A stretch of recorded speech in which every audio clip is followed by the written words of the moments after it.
Podcast. Novo Código de Processo Civil.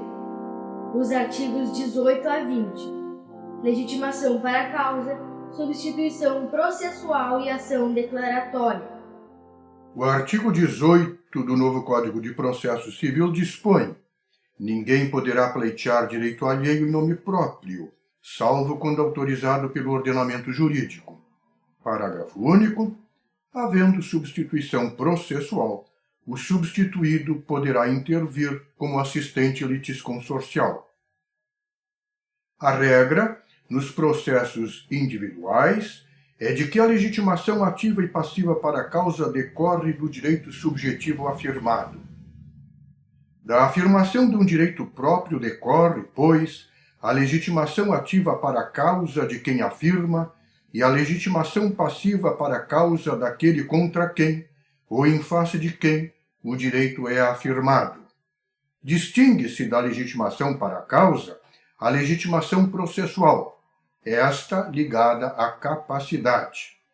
O absolutamente incapaz não tem legitimação processual, porque incapaz, mas pode ter legitimação para a causa, pois, suprida sua incapacidade por representação de seu pai, mãe, tutor ou curador, tanto pode ser autor quanto réu.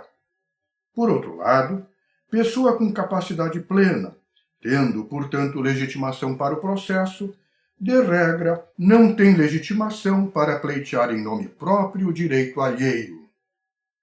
Nos processos coletivos, a legitimação ativa para a causa não se vincula à afirmação de direito próprio.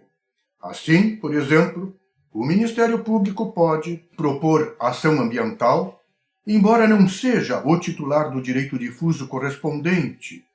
Uma associação pode propor uma ação relativa a direitos individuais homogêneos, embora não seja titular dos direitos subjetivos afirmados. Segundo doutrina que remonta pelo menos a Chiovenda, há substituição processual quando, autorizado por lei, alguém está em juízo, em nome próprio, não em representação, para a defesa de direito alheio. São situações bastante raras no âmbito dos processos individuais. Pode-se apresentar como exemplo a hipótese de habeas corpus impetrado não pelo próprio paciente, da afirmada coerção ilegal, mas por terceiro. Está em jogo a liberdade do paciente, isto é, direito do paciente, mas o habeas corpus para garantir a sua liberdade é impetrado por outrem, em nome próprio e não em nome do paciente.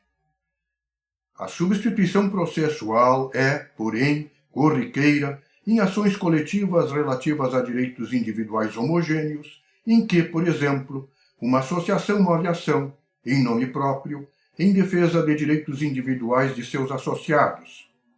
Nos processos individuais, pode o substituído intervir no processo como assistente litisconsorcial. A assistência, no caso, é litisconsorcial exatamente porque o direito controvertido é do substituído. Suponha-se, por exemplo, que no curso de uma ação de reivindicação, o réu aliene a coisa litigiosa. Desde o momento da alienação, é o adquirente o titular do direito controvertido. Entretanto, o réu continua no processo, na qualidade de substituto processual, podendo o adquirente apenas intervir no processo na qualidade de assistente litisconsorcial do alienante. O artigo 19 do Código estabelece: o interesse do autor pode limitar-se à declaração 1.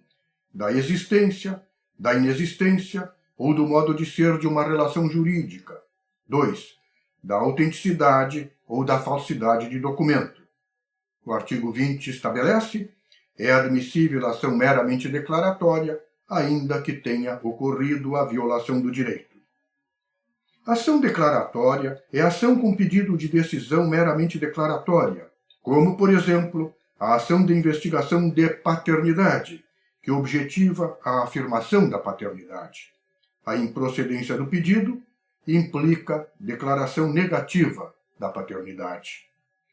Por longo tempo, diz Alfredo Rocco, A ciência do direito processual concentrou sua atenção sobre uma só categoria de sentenças, a sentença de condenação.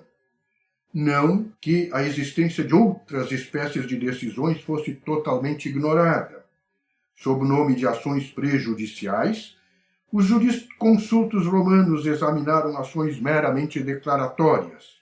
Mas, sendo o caso mais frequente, o caso típico, aquele da ação tendente a obter do réu uma prestação, a doutrina concentrou-se no estudo da sentença correspondente, que condenava o réu a entregar a prestação. Mas, especialmente depois de promulgada a Ordenação Germânica de 1877, que no parágrafo 231 reconhecia, em caráter geral, a possibilidade de ações de mera declaração, a atenção da doutrina voltou-se para aquela categoria de sentenças que se limitava a declarar a existência ou inexistência de uma relação ou de um fato jurídico. A declaração buscada pode ser a de existência de relação jurídica, como, por exemplo, a de que o réu deve ao autor determinada quantia em dinheiro. Afirma o Código o cabimento de ação meramente declaratória, ainda que tenha ocorrido a violação do direito. Segue-se, portanto, que o autor pode propor ação declaratória da existência de um crédito, ainda que já tenha ocorrido o inadimplemento, cabendo, pois, pedido de condenação. Parece existir, em casos tais, uma tendência inconsciente no sentido de negar a ação meramente declaratória. Lembro-me que um dia, quando eu era juiz no extinto Tribunal de Alçada do Estado do Rio Grande do Sul, passava eu pelos corredores, quando fui convocado a participar de um julgamento em substituição de um colega impedido. O relator e o revisor votaram pela inadmissibilidade da ação em julgamento, exatamente por se tratar de declaração de um crédito já vencido. Como no Código de 73 já existia dispositivo expresso admitindo tal ação, mesmo depois de violado o direito, convenci-os a admitir a ação. Duas coisas impressionaram-me então. A primeira, como juízes às vezes ignoram direito expresso, e outra, como o resultado de um julgamento pode alterar-se por um caso fortuito, como o fato de estar eu, um professor de processo civil, estar a passar pelo corredor, quando deu-se a falta de quórum pelo impedimento de um colega. Em princípio, a mera declaração não permite execução. Tendo já ocorrido a violação do direito, seria necessária a propositura de outra ação, esta condenatória, para possibilitar-se a execução. Como isso soa como uma demasia, o Superior Tribunal de Justiça atribuiu-lhe força executiva, no RESP 588.201, julgado em 10 de fevereiro de 2004, relator, o ministro Teori Zavascki.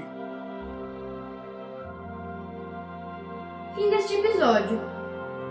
Texto e narração de José Tessai. Até o próximo.